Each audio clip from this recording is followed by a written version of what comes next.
সুপ্রিয় দর্শক আসসালামু আলাইকুম। আজকের রেসিপিতে স্বাগতম জানাচ্ছি। আজকে মজাদার একটি রেসিপি নিয়ে চলে আসলাম। সেটা হচ্ছে বিকেলবেলা আমরা অনেক সময় কি খাবো, আমাদের কিন্তু একটু বিকেলবেলা কিছু কুড়মুড়ে খেতে ইচ্ছে করে, তাই আমরা কিন্তু ঝটপট মজাদার এই রেসিপিটি তৈরি করতে পারি। এটা বাচ্চা থেকে বড় সবাই পছন্দ করবে। তো আর কথা নয়, ভিডিওটি দেখে যদি আপনারা এটা তৈরি করেন তাহলে অবশ্যই প্রথম থেকে শেষ পর্যন্ত ভিডিওটা দেখে তারপরে বাসায় তৈরি করবেন। যারা নতুন রাঁধুনি তাদেরকে বলছি, আর চ্যানেলটা অবশ্যই সাবস্ক্রাইব করে লাইক দিয়ে পাশে থাকবেন। প্রথমে আমি যে ডাল নিয়েছি, খেসারির ডালটা আমি আগে থেকে ভিজিয়ে রেখেছিলাম। ভালোভাবে ধুয়ে পরিষ্কার করে একটু বেটে নিয়েছি, অথবা ব্লেন্ডার করে নিতে পারেন। পাটায় বেটে নিলে খুব সুন্দর হয়। তারপরে আদা রসুন দিয়ে দিলাম হাফ টেবিল চামচ। তারপরে পেঁয়াজ কুচি দিয়ে দিলাম, মরিচ কুচি দিয়ে দিলাম। পেঁয়াজ কুচি আধা কাপ, মরিচ কুচি প্রায় 7-8টার মতো, মরিচ এর গুঁড়া দিয়ে দিলাম প্রায় 1.5 টেবিল চামচ। ঝাল ঝাল হলে খেতে ভালো লাগবে, আর বাচ্চারা ঝালটা পছন্দ না করলে সেক্ষেত্রে ঝালটা কমিয়ে দিতে পারেন, কিন্তু এটা ঝাল দিলে বেশি মজাদার হয়। তারপরে এখানে ধনিয়া জিরার গুঁড়া দিয়ে দিলাম হাফ টেবিল চামচ করে। চালের গুঁড়া দিয়ে দিলাম হাফ টেবিল চামচ। তারপরে পরিমাণ মতো লবণ দিয়ে দিলাম। তারপর আমি এখানে গরম মশলার গুঁড়া দিয়ে দিলাম হাফ টেবিল চামচ। গরম মশলার গুঁড়াটা দিলে খুব সুন্দর একটি ফ্লেভার আসে, আর খেতেও কিন্তু ভালো লাগে।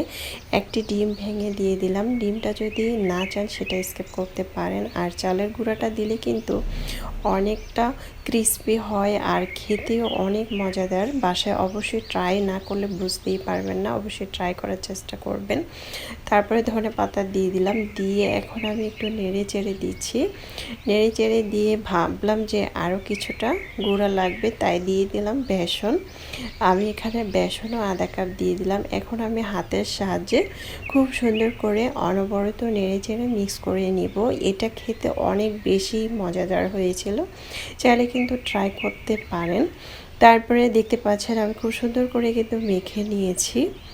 এখন আমি একটি প্যানের মধ্যে পর্যাপ্ত পরিমাণ তেল দিয়ে তেলটা হালকা গরম করে নিয়েছি। গরম করে আমি এক এক করে ছেড়ে দিচ্ছি। চুলার আঁচটা কমিয়ে দিয়ে কিন্তু এটা এক এক করে দিতে হবে, আবার চুলার আঁচটা বাড়িয়ে দিলে কিন্তু হাতে ছিটা আসবে, হাত পুড়ে যাবে। তাই চুলার আঁচটা কমিয়ে দিয়ে এটাকে ভেজে নিতে হবে। আমি কিভাবে দিচ্ছি সেটা একটু ফলো করলেই কিন্তু আপনারা ঝটপট বাসায় এই মজাদার রেসিপিটি তৈরি করতে পারেন। এটা খেতে এতটাই মজাদার হয়েছিল। আর এটা ভাজতে গেলে চুলার আঁচটা কমিয়ে দিয়ে কিন্তু ভেজে নিতে হবে। অনেক সময় ভিতরে কাঁচা থাকবে, উপরে পুড়ে যাবে, তাহলে কিন্তু ভালো লাগবে না খেতে। তাই ধৈর্য ধরে চুলার পাশে দাঁড়িয়ে চুলার আঁচ কমিয়ে দিয়ে কিন্তু এটাকে ভেজে নিতে হবে। এই তো দেখতে পাচ্ছেন আমি কিন্তু কাঁটা চামচ দিয়ে উল্টিয়ে পাল্টিয়ে এপাশ ওপাশ করে দিলাম। তারপরে এখন দেখতে পাচ্ছেন কতটা ক্রিস্পি হয়েছে, দেখতেই বোঝা যাচ্ছে। এখন কিন্তু আমি এটাকে উঠিয়ে নিব।